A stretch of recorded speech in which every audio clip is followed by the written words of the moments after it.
Hey, welcome. Good morning. It's not morning. It's not morning anywhere. Good afternoon from sunny New Hampshire. Hey, Bart. Welcome aboard. Flood City. Cooling is with cooling. I have a story about cooling. Remind me. Uh, Bow Labs. I recognize your Bow Labs. Anyway, I recognize your icon. I think I started following you. We're gonna have a fun one today, and we do have a little bit of homework from last week to review. So we'll do that. We'll give everybody a few minutes to jump in, and we'll get going. It looks like YouTube is behaving itself, so that's good. Bob Labs.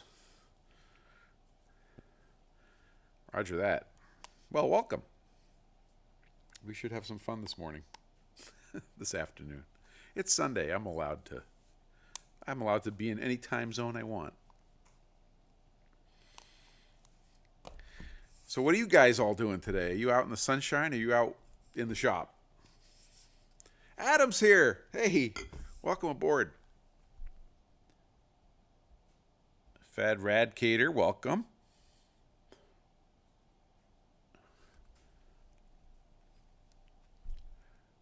Dot Nearbo, welcome. Fad Radcator, are you going to be playing with both hands today or what?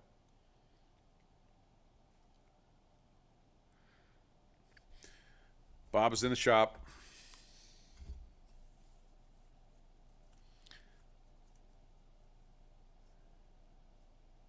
Oh, Henry installed a few more lights in the shop today. You know, it's funny. I was just thinking about lights. If you look at my light, well, that one's blocked. You're welcome. These are called corn cob lights. They're LEDs. There's like 14 billion LEDs in the corn cob light. And I was just fantasizing about looking for bigger ones, just because. Oh, Flood City. You got minor surgery tomorrow. Well, best of luck to you, buddy.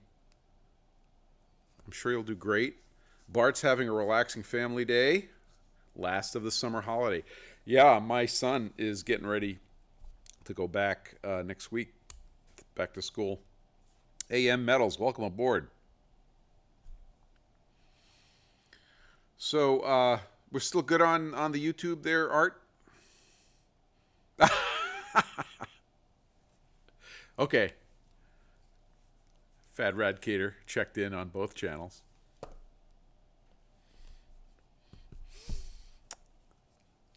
So I did note with interest that that our friend Ox Tools, Tom Lipton, has met another milestone in his move, and I'm looking forward to seeing some videos on that. Oh, we have big topics on deck today. Big topics. Did you not do your homework, Indiana John? You know, you're just like the rest of us, leaving the homework for the last minute. T8 LED bulbs. Yeah. Yep, absolutely. Makes sense. All right, now we can start. Chris is here. Welcome aboard, Chris. Did you bring your base? That's what I want to know. So the big topic today is magnetics. You know, we're going to have a million little topics, but that was the one I wanted to attack today. And this is an interesting one. And we're going to try not to fall into too many of the vortices in this topic, because you can go. You're watching on the YouTubes. Oh, excellent. Okay. You know, I have the YouTube up on the channel, and it doesn't. It's very laggy. More laggy as far as how many people are watching. You're practicing the bass solo. Excellent. Excellent. There's only 4 strings, dude. How hard could it be? Anyway, so we're going to get into the magnetics topic. Oh, you want to? Okay, so on YouTube, just search for Kinetic Precision NH. Kinetic with a K, Kinetic, Precision, common spelling, NH. Karakuri, welcome aboard, sir. And yeah, and if you guys can hear my voice through the Instagrams, I truly encourage you to subscribe on YouTube. Because we're going to be doing some YouTube only things in the not too distant future. Yeah, there's a little bit of a delay. As long as you don't have both of them on at the same time, you won't go crazy as long as you don't have far to go. All right. Thank you to the new subscriber, Matthew. Welcome aboard.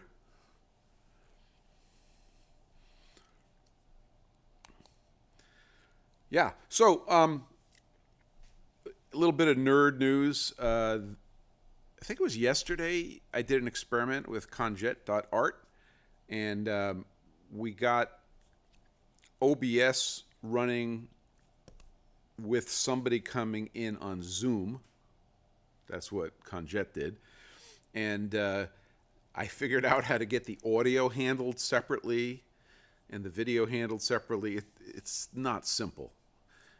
You know, when you're on Instagram and you hit the, you know, do a live and add somebody to the live, and how easy that is. Like we did that on Friday, if you were around, and it's trivial. Well, as soon as we start doing that kind of stuff on YouTube, it's much more complicated, but it's also much more powerful. So we could have a guest, we could have a guest and some other video feed. We could have two guests. We could do whatever we want, but figuring out that technology was a bit of a challenge, but we got it. Howard Machining, welcome aboard, sir. Happy Sunday. So that was a little bit of news on the live front. So we're getting smarter about that stuff. I have a little bit of errata from last week. The first item of errata, this is actually from a couple of weeks ago when I was doing when I did the entire session on grinding wheels. I basically said that a whole bunch of things that we call different names are actually aluminum oxide, basically. That is true. However, one of the things, I didn't double check whether I did this, but one of the things is we mentioned garnet, which is the cutting material frequently used in water jet. And we were talking about how you can cut some things with water with no garnet. And I might have said, I didn't go back to check, I might have said that garnet is just another aluminum oxide. It's actually not. So garnet is a natural mineral, and I checked on it, and it's not an aluminum oxide. So that was the errata. I don't want to go do a deep dive into garnet because I don't deal with it, so I don't really know. But that was an errata. Another one was I want to talk a little bit about Henry's wheel balancer. So last week we were talking about solving Henry's surface finish problem on his grinder, and we were going through the diagnosis, right? Hey, now we can start. Alexenko is here. Welcome aboard, Ukraine. Nice to see you. So we were talking about solving Henry's surface finish problem on his surface grinder. And we went through all of the things. We talked about dressing, and we talked about the fact that wheels are not perpendicular to their spindle holes and their faces. Wheels are, right? So we talked about dressing the sides of the wheel as sort of the last step. And actually, I think Henry, I think you had that as homework, and I'd like to know if you had a chance to try that. But one of the things we talked about is I flippantly said, Henry, how'd you balance that wheel? And he said, I balanced it on the machine, which I didn't understand at first. It turns out that he has a balancing system, which is very interesting. And I want to talk about that briefly before we get into our main topic. So his balancing system, he gave me the model number. I looked up the model number on Hoffman. I don't remember the second half of the name. And it turns out that they have a handheld balancing system where you have a handheld unit with a photo sensor. You put a reflective... Thank you, Dot Nierbo. Excellent. Okay, and Henry didn't have a chance to try the side dressing. Okay, no problem. So anyway, it has an optical sensor. You put a little reflective Ducas on your wheel, so it now can measure not only wheel RPM, but it can measure wheel position. Because when that sensor, Hoffman Group, thank you. Yes, I think it's German. Fadrad Cater. Anyway, so it can measure the RPM, but it also, every time that reflective tape goes by, it knows the position of the wheel. The other thing that they have is a scale around the balancing hub with degrees and fractions of a degree. Maybe it's only degrees. And then you have the 3 movable weights. All good. The other thing you have is plugged into it is an accelerometer, which goes on the wheel housing. And you have everything you need now to measure a vibration due to balancing. And the system can automatically figure out the direction and the magnitude of the weight that is the resultant moment.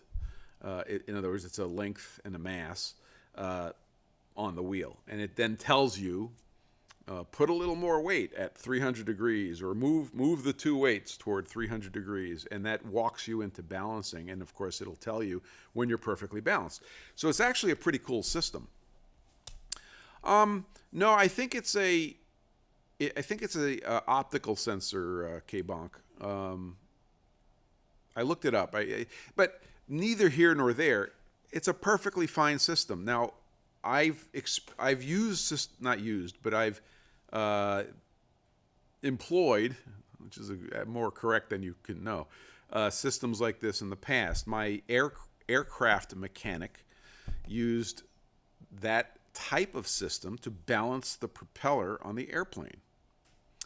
Hoffman Global, thank you, Henry. Yeah, Henry, was that like a $3,000 type system, $4,000 type system? We'll find out.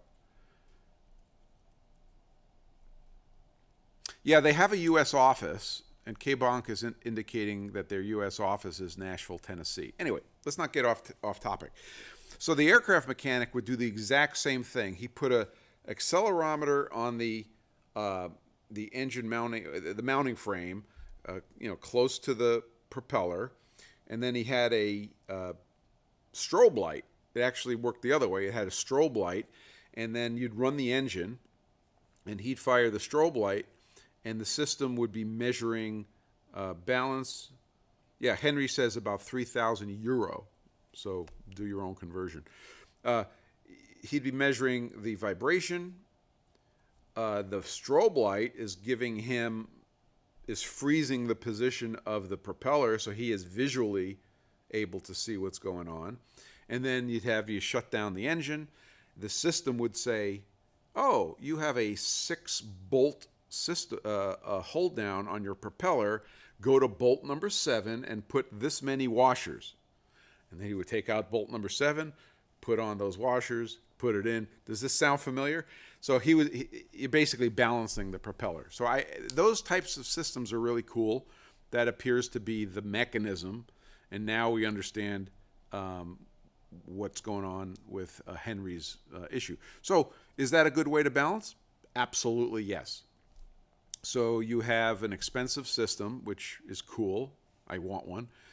You have an expensive balancing hub, which has the slidey weights, which is what the factory supplied hub that came with my Okamoto had one of those. Yes, Karakuri says, similar to timing washers on a watch balance. Exactly. In fact, it's so cool looking at balance wheels and looking at the teeny weeny screws that they put on the periphery, etc. So it's all it's all the same. It's just a matter of scale. Um, I said all of that to basically illuminate some of the confusion we had last week, and also to say go look up this balancing system. I have not used one. They might be worth calling and trying to mooch a demo out of, but it sounds very interesting. Anyway, so that's another tool that Henry has for balancing and getting a good surface finish. So there's more to happen there. So do we have any questions on past business such as that? And if so, we'll address it now before we get into the topic of magnetics. I will watch the chats and I will sip some tea.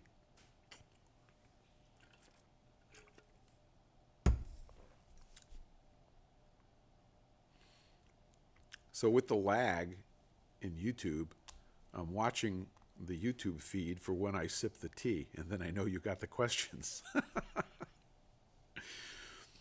So I'd like to also see in chat how many of you are users of magnetic chucks.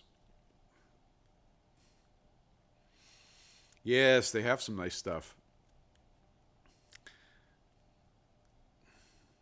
So how many of you use magnetic chucks for work holding? And I would assume that if you're a grinder person, it's a definite yes. But some people may use magnetic chucks for milling and maybe even turning. There are some interesting processes. Yeah, Henry says. Thank you, Adam. That made my morning. Adam, the machinist, says he goes by Magnetic Charles now. Okay. Did he go from a permanent magnet to electromagnet? I'm not judging. Yes, I've seen it done on lathes. Indiana John says he uses magnetic chucks on both surface grinders and with pantographs. Excellent. Maurice on YouTube says he's got one he uses for grinding. Kevin Blodgett says only mag bases. Oh, I forgot my mag base. I got to go grab it. Matthew says he's got a 6x12 with a handle and a 6x6 electric compound sine chuck. Excellent. Oh, almost. As long as you're here, man. Late is okay. K Bonk says round and square on the shelf. On the milling machine, I never used one, says Henry. So, there you go. I don't remember recently somebody showed one on a lathe. And I just can't remember who it was. But I also found it interesting. I was like, I hope your magnet is pretty strong. Let me grab one more artifact, and then we're going to jump into this, okay? So let me grab, I got to get one of my mag switches for show and tell.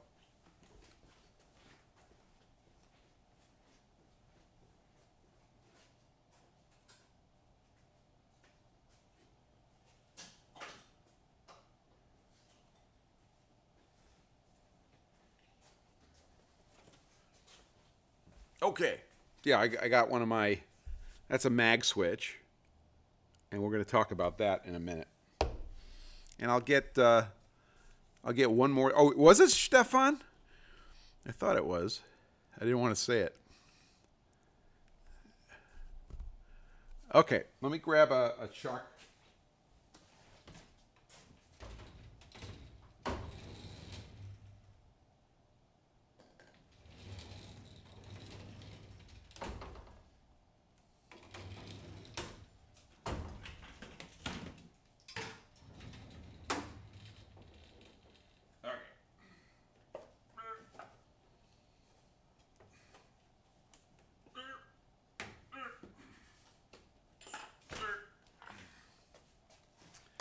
You know, I got to tell you, they don't make these light.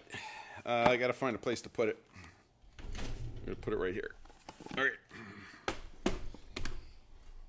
All right. Nah, I don't like it there. We need more space. Okay. There. We got it. Okay, let's go. So let's talk about magnetics. So we're all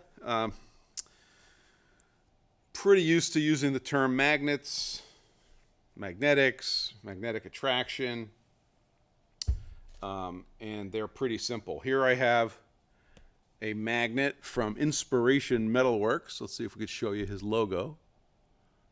Nice logo there. Focus. There we go.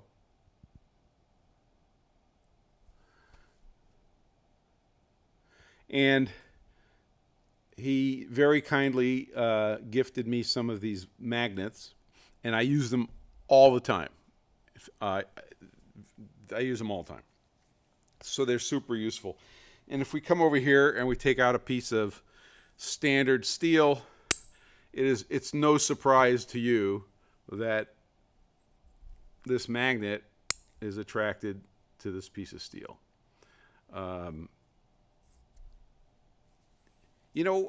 Wes, I don't know if that was Robin on the lathe. We'll have to research that. Hey, buddy, GLG Forge Works is here. Let's start making some knives. So we're real used to using magnets all the time, but I'm not sure we ever really thought about why they work and how we could make them our friends. So first I got to get a couple of definitions out of the way. The term magnetism is used pretty generically. And in terms of the materials that we're talking about and magnets that we're used to, it's called ferromagnetism. And it has ferro in the name, which is related to iron, because iron is Fe, or it's ferrous. Hey, watch this, says he's just stopped by to say hi. Got to go replace the head gaskets on the truck. Got to do what you got to do.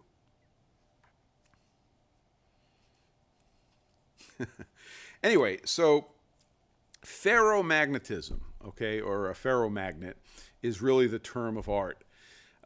And the reasons why are going to be beyond the scope of today's discussion. But there's other things that we need to know about that exist. There's diamagnetism and paramagnetism, and those are descriptions of behaviors that don't depend on iron being around, and they're quite interesting. And I'll tell you right now that aluminum actually has some interesting magnetic properties, but they're very weak, and they're not ferromagnetism, so you probably don't deal with it. And so we're not going to talk about that today. Oh, Indiana John is going to give us some wisdom. Do you know the other two elements that have ferromagnetic properties? I can't name it off the top of my head, so you can give it a respectful amount of time and then put it in chat. But let's talk about why ferromagnetic properties exist.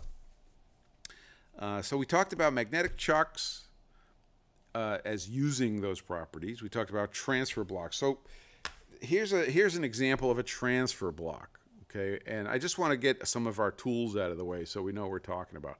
So a transfer block gets plopped down. We're going to get some schooling here. Oh, yeah, of course. So Indiana John says nickel and cobalt.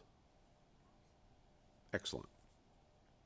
And in many magnets, it'll be an alloy where nickel and cobalt are alloying agents to the iron. And it gets pretty interesting. And then we get into the rare stuff, which we'll talk about. So a transfer block takes the magnetic flux from your magnetic chuck, and it transfers it up to the part. So we're going to talk about how it does it and why it does it, but I just want to define some terms. So that's a transfer block. This one has plates, and the plates are alternating between a steel and an aluminum. Steel, aluminum, steel, aluminum. Okay, we'll talk about why. Here's another cool one I picked up on the eBay. I haven't kissed it yet. This one is made up of a bunch of rods. Okay. And the major housing is aluminum, and all of the round things, I love the round things, are steel. Now, recently, our good friend Adam the Machinist, who is with us, did an awesome video on making your own transfer blocks out of brass and nails, which is, of course, brass and an iron alloy. So that's, if you haven't watched that, go watch that. That's really super cool. But basically, you end up making your own transfer blocks. It's not rocket science.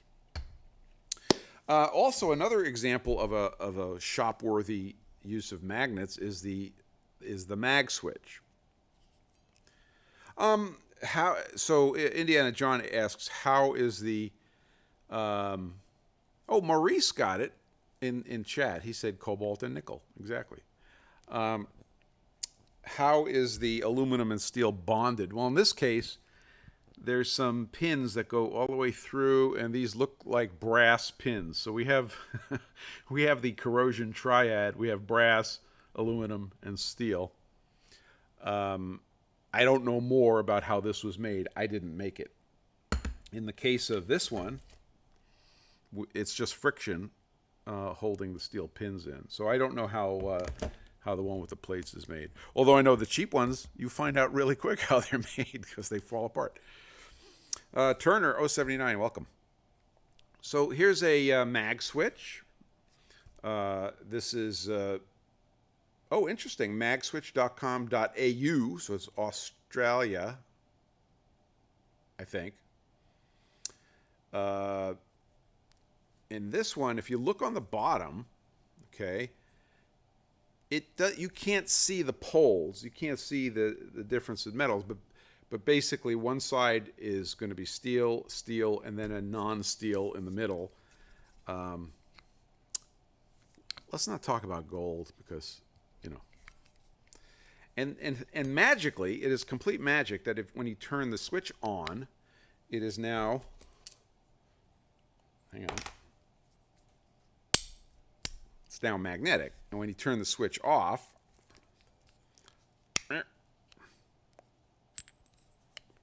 it's no longer magnetic. So we'll talk about how these guys work. There is a permanent magnet in here.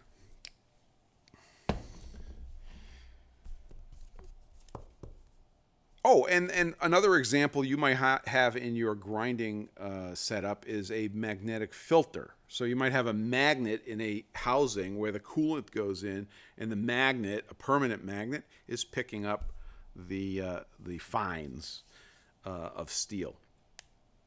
Now, there's another limitation to our discussion today. We're only going to be talking about static magnetics. So we're not talking about AC transformers or high frequency behavior of magnetics. Not for today's discussion. So again, we have permanent magnet we demonstrated already. We have a switchable magnet that we demonstrated already. Let's take a look at another thing that you guys, many of you, use every day that has some interesting permanent magnets. Does anybody know where this comes from?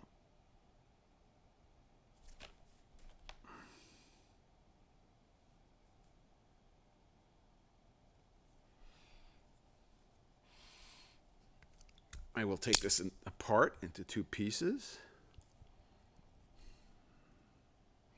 So if you see those two kidney-shaped things, Henry is correct. Karakuri is correct. The kidney-shaped things are magnets, and the rest of it is steel. It happens to have a nice plating on it, but it's steel. And if I carefully put them together, and I say carefully because they're freaking strong and they will pinch your fingers in a heartbeat, this is part of the structure of the head positioning in a hard drive. So a coil of wire would go around one of these. I think it's the top one. And it would, there's a coil of wire that goes inside. It's an axial coil. And it is able to use that magnetic field in that gap versus the current in a coil and use that as a motor. It's basically a linear motor. Okay, so there's another good example. And you noticed how hard this is to take apart. And look at the thickness of these magnets, okay? These are not very thick. All right? So you could tell that there's a lot going on here. Well, these are rare earth magnets. So these don't just have, it's not just iron. This might be a neodymium magnet or another fancy rare earth magnet. And they're very strong, which is why we like them, but they're also expensive. So there's that. I kind of got pinched a little bit. All right. Let's see. Another example of magnetics that you bump into on a daily basis. Does anybody recognize what this is?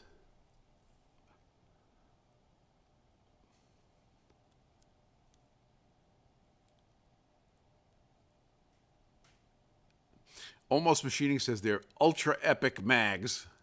They spark when you shatter them. Chrome plated, maybe nickel plated. Yeah. Agreed. Hey, Foxburg. Hello, and see you later. So, does anybody know what that is?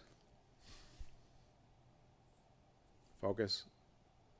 Focus. All right, don't focus. See if I care. Does anybody recognize that? I'll give you a hint. There's some cardboard stuck to the back of it.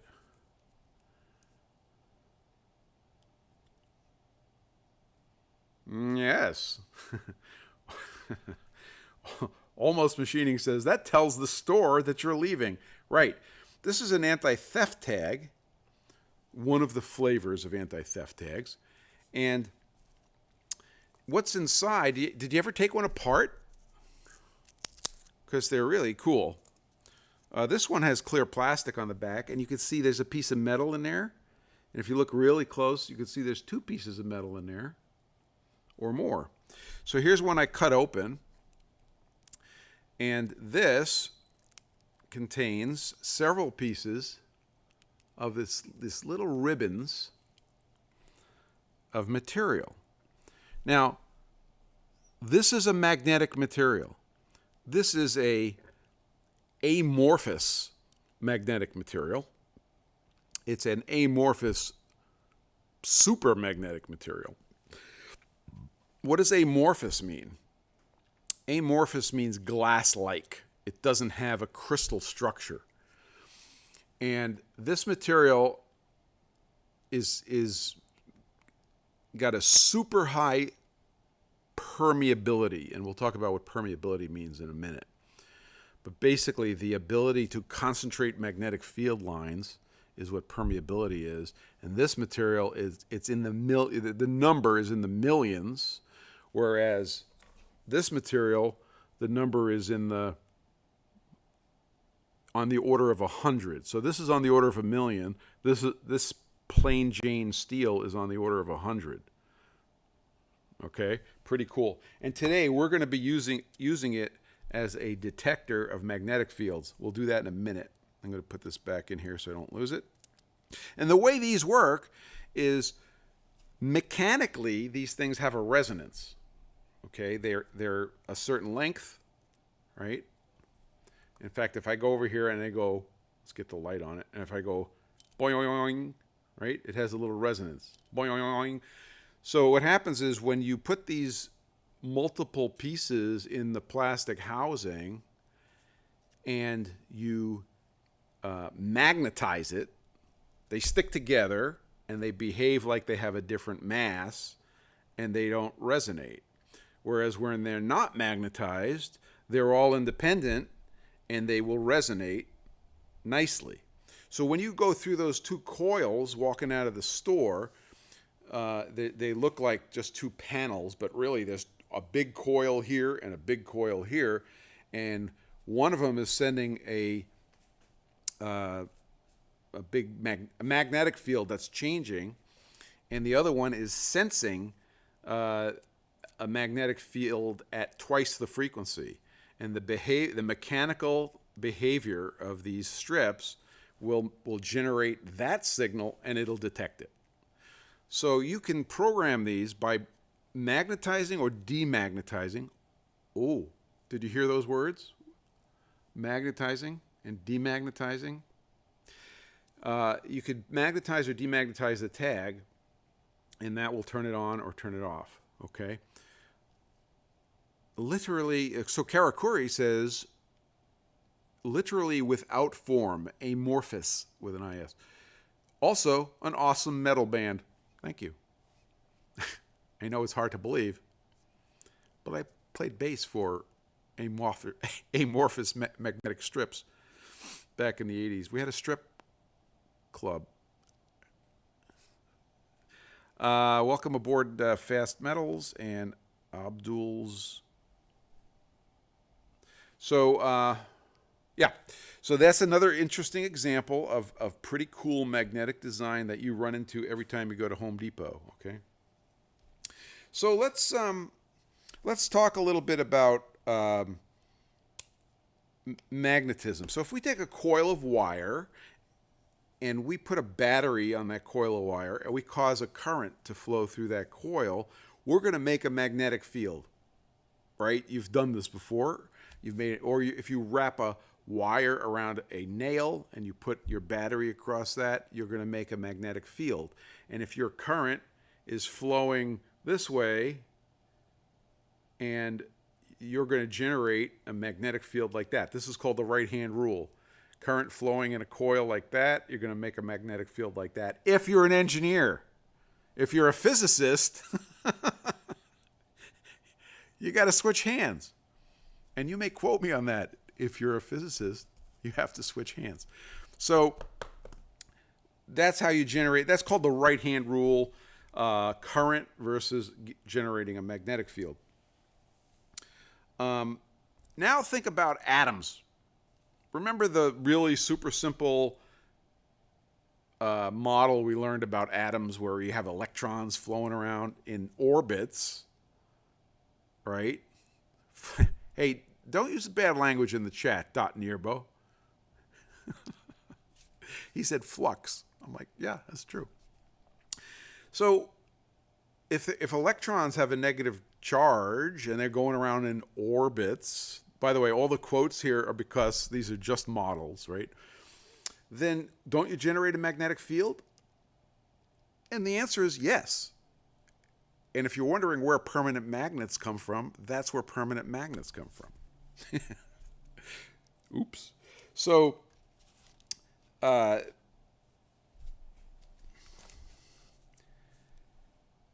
what's the difference between permanent magnets and electromagnets?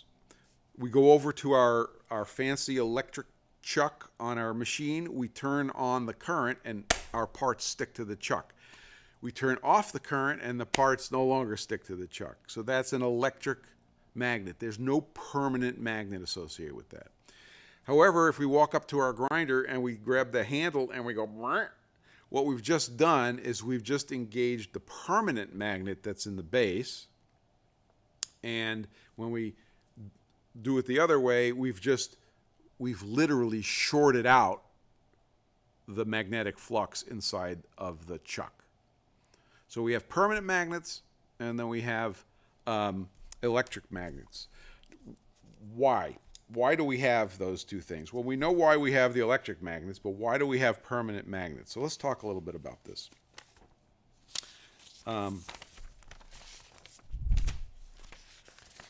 If we took a piece of magnetic material, any piece of steel, and we polished it and put it under the microscope, and we looked with the right techniques, we would see this kind of a pattern. We'd see these little areas called domains, or crystalline domains, and they're all sitting next to each other. Well, it turns out that these magnetic domains, or these domains, I should say, have a magnetic vector. And typically in a piece of steel, okay, they would look like this. all right, you'd have a bunch of domains, and they'd have this magnetic vector, and they'd all be random. So just like this piece of steel over here, okay, if we looked at that piece of steel and somehow using the right equipment, we're able to look at the magnetic vector of each of those little domains, that's what we would see. So they're all random. They're all pointing in random directions, and therefore when we come along with this is a razor blade. I'm just going to lay this laser blade razor blade on top of the steel. See it? Okay. And now if I just tip it, it falls off. So I think we can agree that there's no net magnetism coming out of this piece of steel. All the domains look like that. Okay? But what if somehow we're able to cause all the domains to line up? Now you've just magnetized something, okay? It now has a permanent magnetic field. So how can we do that? Well, let's take a strong magnet. Come on. Okay, let's take a weak magnet. This is, you will recall, there's our Inspiration Metalworks magnet. And I'm going to take our razor blade, because it's easier, and I'm going to magnetize it. So what am I going to do? I'm going to stick it to it, and I'm going to rub it back and forth and take it away. And I'm going to come back and rub it back and forth and take it away. And I'm going to come back and rub it back and forth, okay, and take it away. And now let's see what happens, okay? Nothing up my sleeve. I'm going to put this on my piece of steel.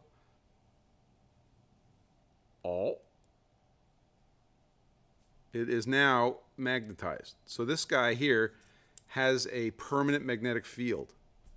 So what I did to the razor blade is we went from this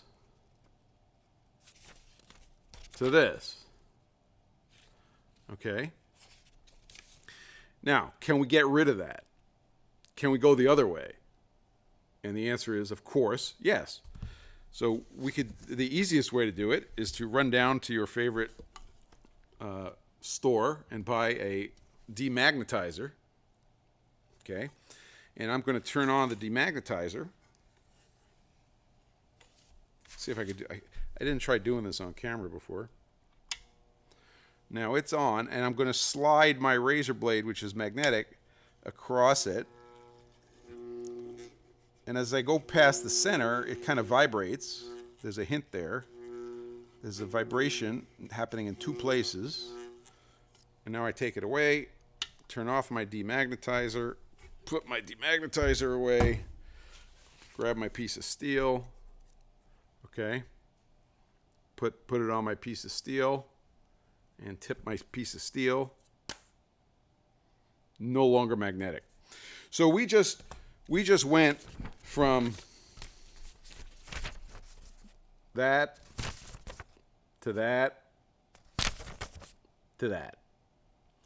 So remember earlier somebody used the term magnetized and demagnetized. We just did it. Magnetized, demagnetized. So we're going to develop a mental model of this that we could really understand. I want you to imagine a bunch of bar magnets on rusty hinges. And we're going to randomly place these bar magnets all over and their rusty hinges, and we're going to screw them to a big piece of plywood. And then at the end of each of the bar magnets, we're going to stretch a rubber band. We're going to attach a rubber band, stretch it, and then nail the rubber band to the board. Okay? So eventually it's going to look like this. We're going to have all these bar magnets. They're attached to a big piece of plywood. And they're on these rusty hinges. And they're in random configuration. Now, when you think of rusty hinge, you say, well, what is he talking about? Well, you remember that, 1967 Chevy that had the rusty hinges, and you went over to the door and you tried to move the door and you pushed on it, pushed on it, and then it went, and then you try to close it, and you pushed on it, pushed on it, then it went, That's a rusty hinge. Now, if you did your homework and you watched the video that I made about an hour and a half ago, you would have seen the pen versus the tea mug. All right, in which, do I have that pen handy? I need a bigger desk. Well, I lost the pen. In which I used the clicky. Oh, I have one right here. Okay. In which I used the clicky pen on the table. Let's put this in front of my shirt. Okay. And I approached the tea, and then I slowly kept pushing on the clicky pen, and the spring that's in here, there's a spring. So as I moved forward in position, the force increased until finally the tea mug moved on the table. And there's a thing that we are comfortable with, there's a term we're comfortable with as machinists called stiction, where you're trying to overcome static friction, and then once you overcome it, you have dynamic friction. It's kind of the same thing. So if we made a graph, by the way, the band I used to play with, the Rusty Hinges, this was our T-shirt. Okay. Might have to make one after this live. So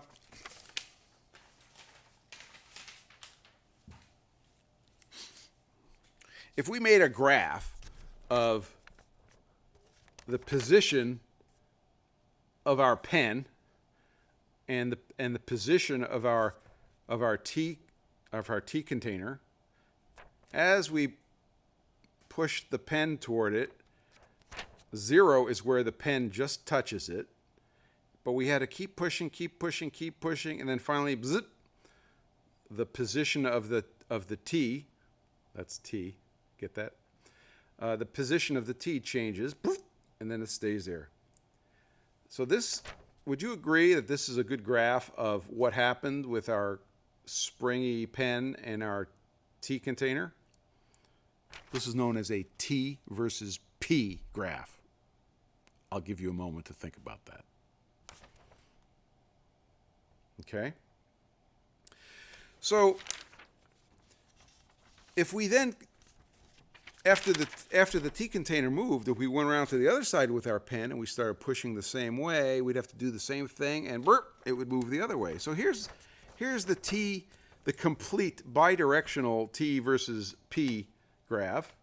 Okay, so we'd start pushing it here, it would finally move, and then when we try to push it the other way, we'd have to keep pushing, and then it would finally move, and we get a graph shaped like this, and it's got this funky space in the middle.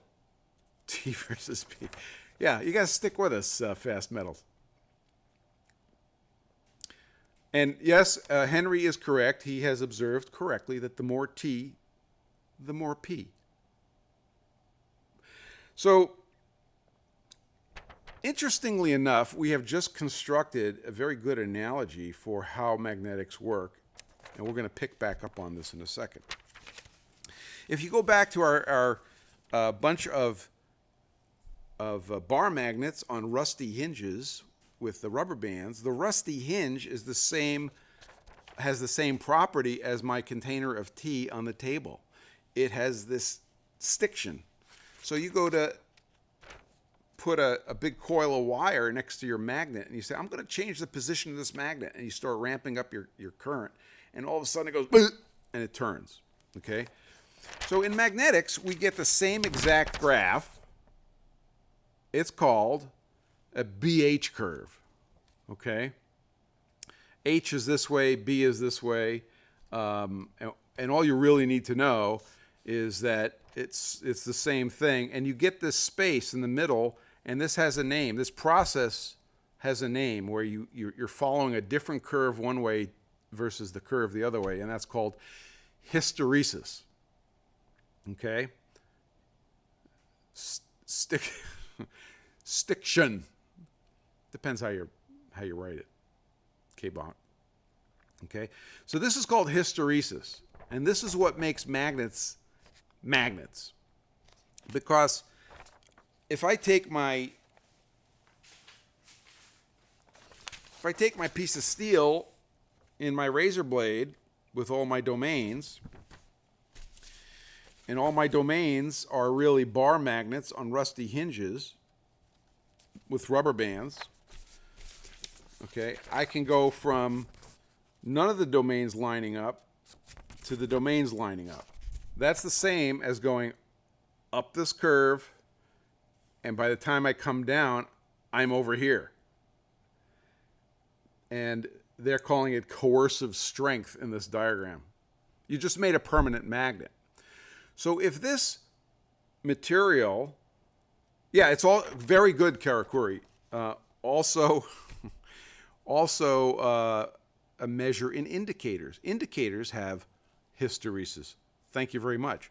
Same exact mechanism, except that is a mechanical problem, right? It's stiction. It's what we call stiction, all right? So if I had a material that had a very big BH loop gap here, I have a permanent magnet. So if I look at my razor blade made out of steel that we turned into a permanent magnet, it has, you know, a pretty reasonable gap here. So I was able to magnetize it in a particular direction. If you look at some super magnets, like, well, like the magnet in Inspiration Metalworks magnet, which is probably a rare earth magnet. I don't know which flavor. That material has a great big wide gap in its BH curve. Okay. Then let's look at the slope. The slope of the BH curve. Bob Lab said, my hysteresis cleared up with medication. Use only as directed. So if I look at my piece of iron and I say, well, what's the slope of this curve for iron? It'll be something reasonable, okay? But if I look at the material that I showed you, where is it? See, I'm losing stuff already. If I look at the material I showed you in the anti-theft tag, that amorphous magnetic material, that sucker, the slope of this curve for that sucker is like way steep. And that slope is what we call permeability.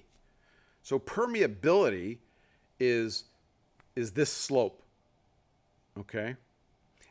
And essentially it's how tightly you concentrate magnetic field lines, okay? So if you go into a magnetic field with a highly permeable material, that field wants to go through that material.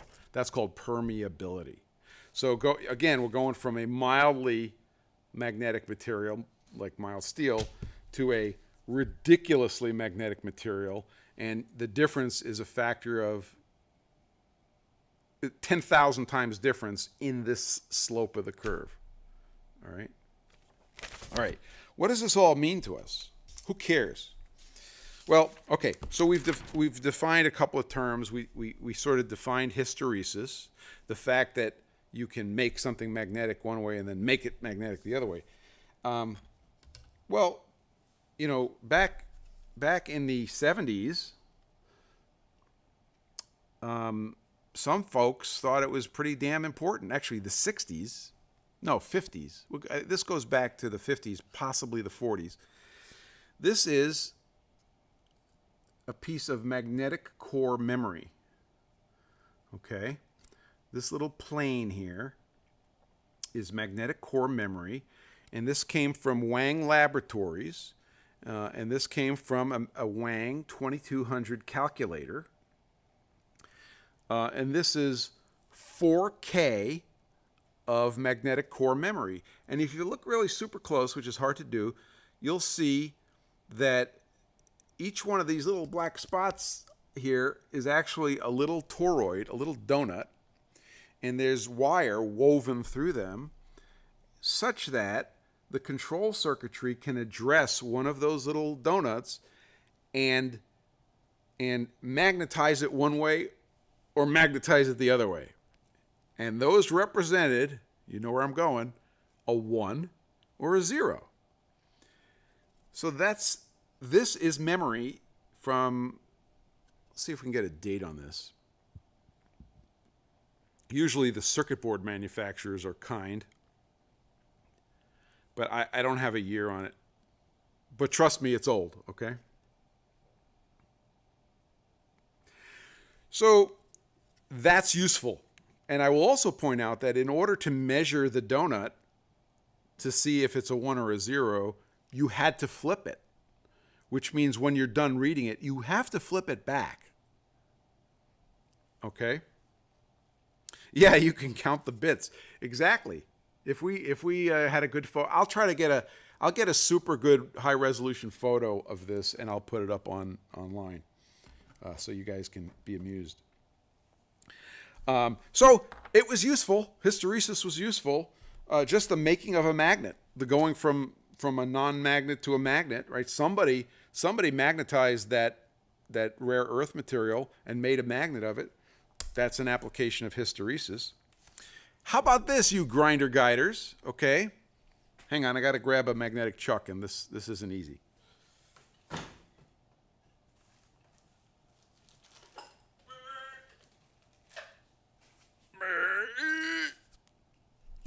Okay. You okay, Chuck? Just a little joke. Okay. This guy is Herman Schmidt's cousin, Chuck. Everybody say hello to Chuck. So you can see, again, you can see steel in there and you can see aluminum in there. I don't know, Bart. We'll talk about that. Let's hold that question for later because I know of another DRO that uses a very, very, very interesting technique. Up, Chuck. There you go. So, just like the chuck on your machine, this of course is a squaring chuck or whatever, but this is sort of an accessory, and it's Herman's friend. When you turn this guy on, you generate a field between these poles. I'll try to draw a picture for you how that works. And when you turn it off, the field goes away. Or does it? So I got to put Chuck down here. Sorry, guys.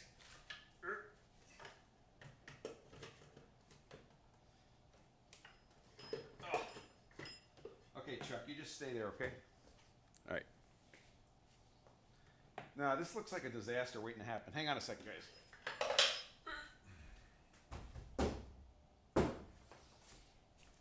If Chuck fell down and hit the concrete floor, I would be very unhappy.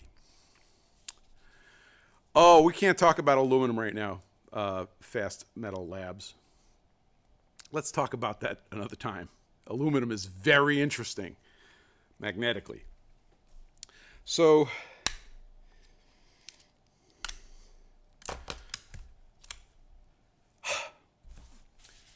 what's going on inside a permanent magnet chuck is you've got a magnet. I'm drawing you a picture.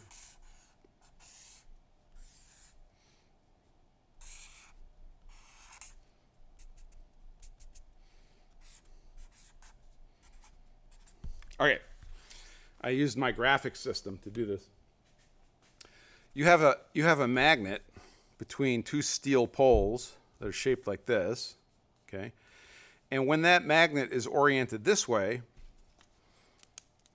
the lines of flux are encouraged to flow through the steel, okay? Because of this property called permeability. And then when you stick your part on top, okay? Then the field lines want to continue through your part, and that makes the magnetic attraction. And the way you turn the chuck off is you effectively, I know it's different in different chucks, you rotate this magnet, and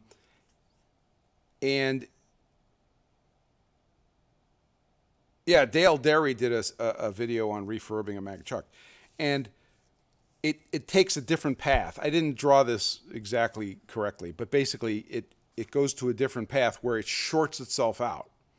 You can imagine that if one of these poles kind of continued like this on just one side, that when this thing rotated, it would just short itself out. And that's why the field goes away in the rest of it.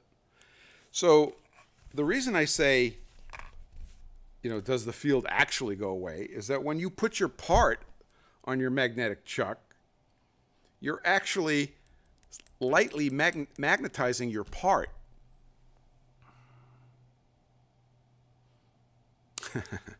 So when you turn on the magnet and then you turn off the magnet, there's a little residual magnetism, which we call residual magnetism. So if you want to hold a part very lightly, you can turn the magnet on and then turn the magnet off on a permanent magnet, okay? And then you go push it, and you'll see it's got some stuckness to it, but it's not getting yanked down with a zillion pounds of force. Similarly, on an electromagnet, you can go over to it and turn it on, and then turn it off. Don't hit the demag. On mine, if you go all the way to the left, it starts a demag cycle, which we haven't talked about. But if you just turn it off, you will have residual magnetism that's kind of weak. Now, the other advantage of an electromagnet chuck is you could dial in how much current you want in the chuck. So you could have just a little teeny bit of current, or you could have all the current. So if you're toward the final throws, don't say throws, if you're toward the final process on a part, you might want to hold it very, very lightly because you're taking off sub-tenths. And then you would either lower the magnetism on an electromagnet or literally turn off. Now, Robin Renzetti has talked about just cracking the throttle on a permanent magnet chuck to get a little bit of control, and you can do that too. So we're intentionally using the hysteresis, the retained magnetic field. We're intentionally making a magnet out of our part to make it a little tiny weak magnet, and that could be quite useful. Okay, are there any questions so far?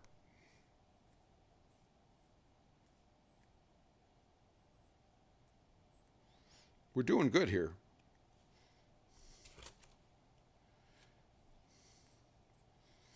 So our mag switch and our Hermann Schmidt squaring chuck and any other permanent magnet chuck all basically work the same way. We're just mechanically moving a permanent magnet to either route its magnetism out to the poles or short it, okay? Magnetically short it with another path. So also was demonstrated the clever use of non-magnetic materials. So aluminum, brass, you might see phenolic, but there's materials that are used specifically because they're non-magnetic in a static sense. Non-ferromagnetic.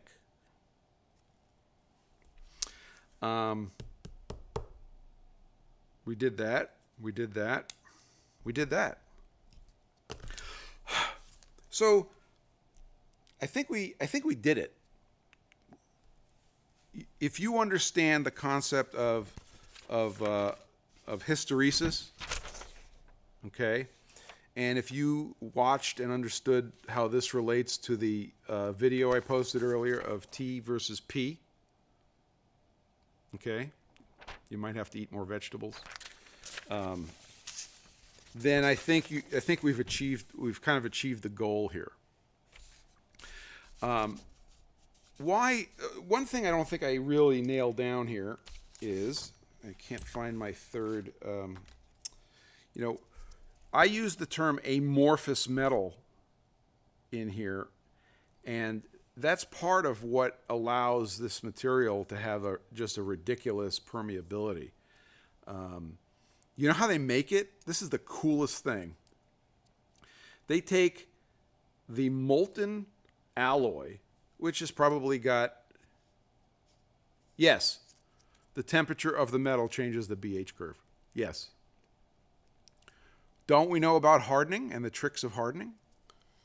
So, Fast Metal Labs asks, does temperature of the metal change the BH curve? Excellent. So, if we go over to a piece of steel and it has a certain permeability, okay, we could do this all day long. But if I come over here and I heat this piece of steel up to its critical temperature, like I'm about to harden it, right? Let's make believe it's 4140. It's not 4140. Let's make believe it's 4140 and I'm trying to harden it.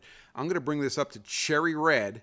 And while it's cherry red, if I come over with my magnet, nothing. It's lost its magnetism. It's lost its magnetic properties, which is a really fancy way of saying that the BH curve has flattened out. So that's an example of the BH curve changing with temperature. And I'm sure there's more subtle ways, but that's a gross way which demonstrates the point. Okay? All right. So amorphous metals are very, very interesting. You take a crucible, you melt your alloy with all the herbs and spices, and you take that liquid and you spray it on a drum, on a rotating drum that's being cooled with liquid nitrogen. Okay, you see how thin these things are. They're crazy thin. And if I could find the open one, I'll measure it for you. But it's on the order of a 1/1000th of an inch thickness. So you spray this molten metal on this rotating drum cooled with liquid nitrogen, and it freezes very quickly. And when you look at it, there was no time for crystals to form. It is now an amorphous material. Of course, your 11 herbs and spices have to be correct. Your technique has to be correct, but that's how you make them. So you buy these things in ribbons. And oh, by the way, let me tell you about the ribbons. They will cut your hands to ribbons. They're very sharp, but they're very, very interesting. Okay, and they're not exotic. They're not exotic because you find these attached to the goods that you're shoplifting every day. Every day. We're open for questions. I think we hit all the high points. Are there any questions? Try to limit your questions to magnetics, and if you can't help yourself, ask anything. And we'll wrap it up. We're only 8 minutes over, which I consider a success.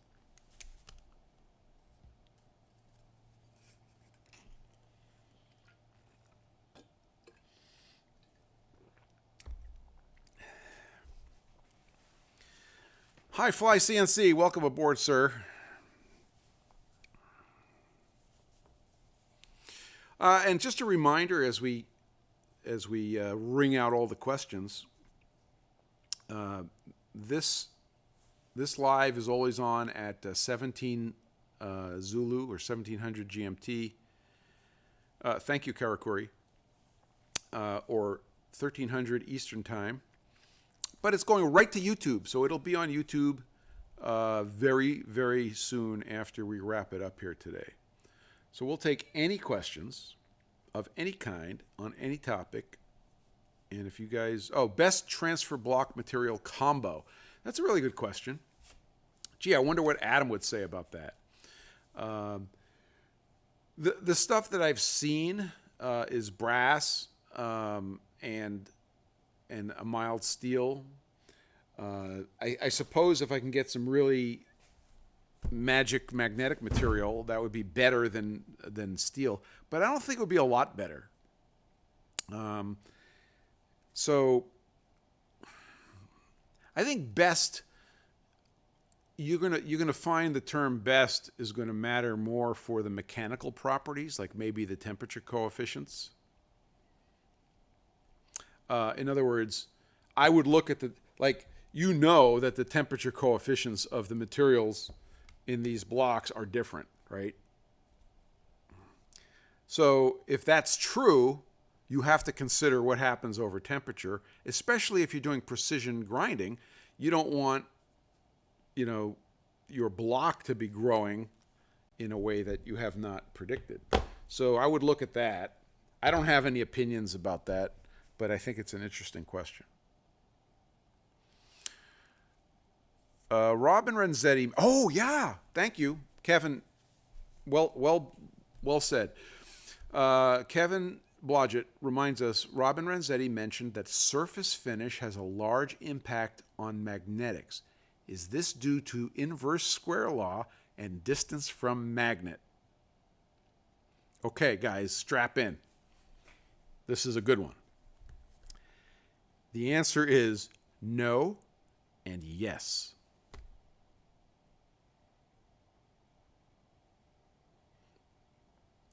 No, it doesn't have to do with inverse square law. Yes, it has to do with distance from magnet.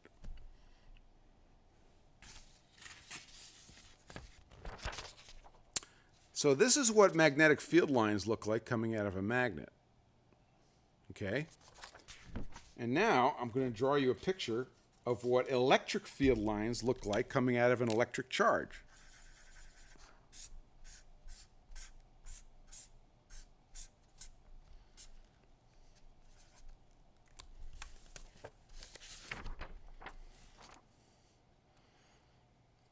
Okay?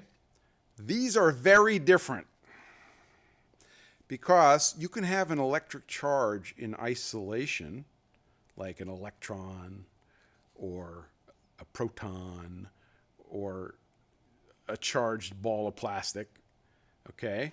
And the electric field lines look like this. But a magnet cannot exist as a monopole. I know there's at least somebody was waiting for me to bring up monopoles. So a magnetic field, as far as we know, always closes on itself. If I take this bar magnet and I break it in half, they're both going to act the same way because there is no magnetic monopole. What does this do mathematically? Okay, I see your questions. We'll get to it. So mathematically, this guy acts like, if I have a light bulb in a room, it acts like this, right? The light acts like this. And if I walk twice as far away from the bulb, I go from 10 feet away from the bulb to 20 feet of the way away from the bulb, what happens to the strength of the light? I'm using terms a little loosely here. Okay, I doubled my distance.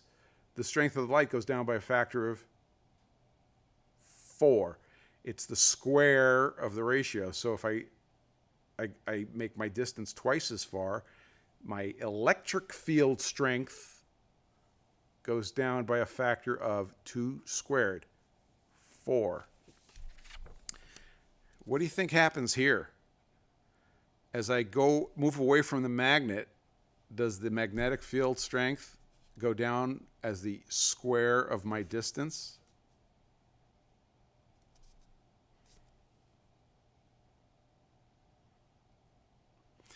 It goes as distance cubed.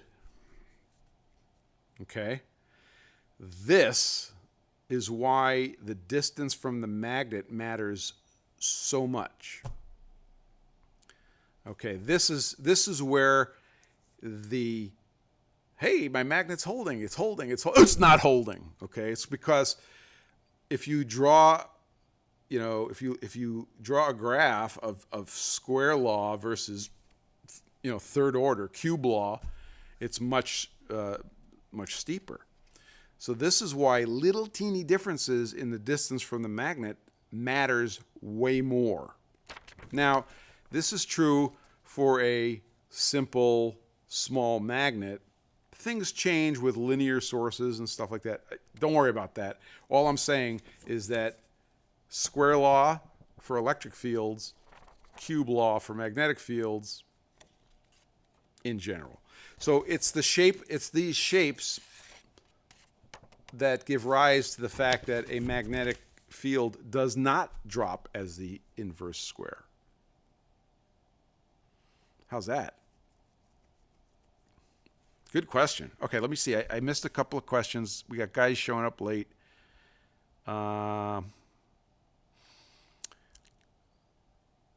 Henry says, is it just as easy to limiting the current to regulate the strength of an electric magnet? Answer, yes. It's the current. It's got nothing to do with the voltage.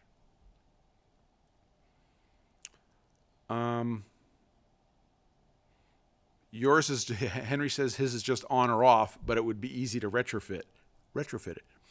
I have a question for you guys. What does the demag setting on your grinding chuck, your electric grinding chuck, do? And what does this thing that I dragged out called a demagnetizer, which some of you are familiar with, what does it do? Why does it work?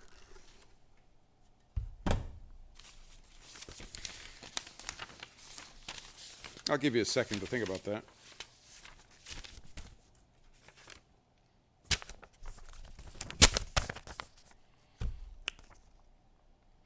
So remember this picture?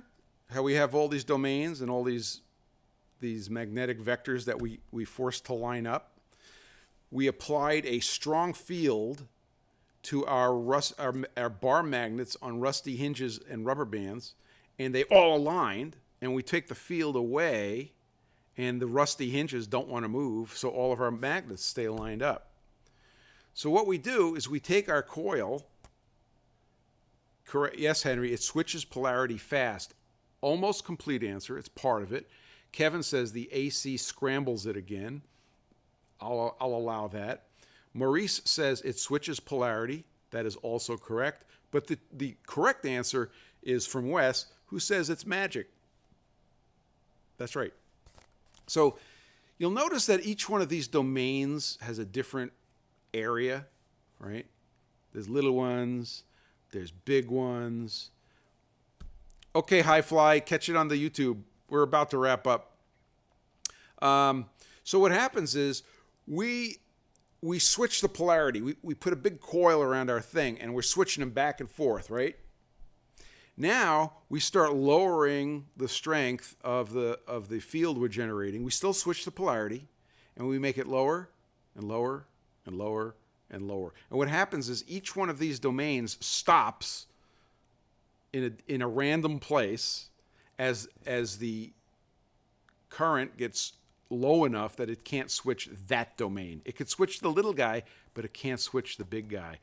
And what our demagnetizer does is the exact same thing. It just uses the AC current from the wall and a transformer with a gap in it.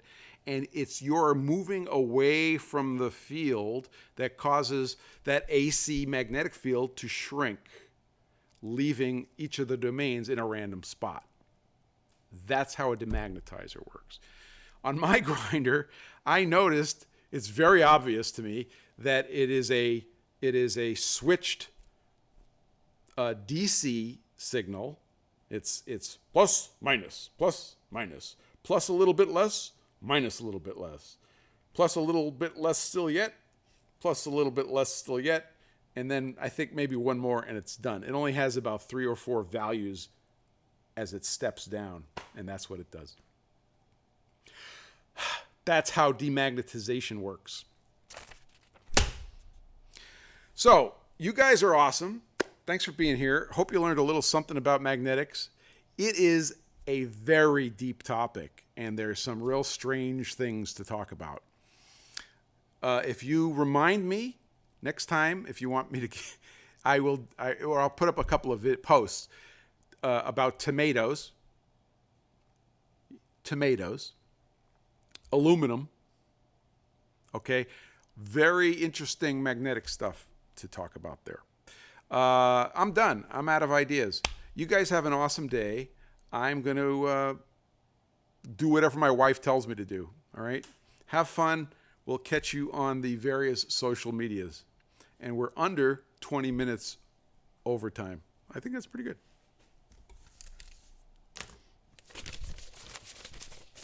Craig Camp, thanks for being here. Tomatoes Aflame. Remind me, I saw some things. It's all true. I was there. All of it. Take care, Karakuri.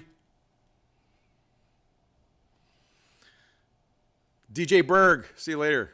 K-Bonk, peace. Rodrigo, you have the prize of checking in just as we're wrapping it up. So the YouTube channel is Kinetic Precision NH. It'll be on YouTube. You haven't missed anything. It'll probably be up there in 10 minutes after we close here. Maurice, greetings from Germany. Thank you, sir. Nice having you here.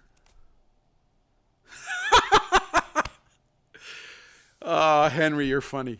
He says, my girlfriend just left so I could do whatever I want for the rest of the night. Well, I hope it's not this. All right, so Kinetic Precision NH on YouTube. The video will be there. Thank you, Henry. Thanks for being here.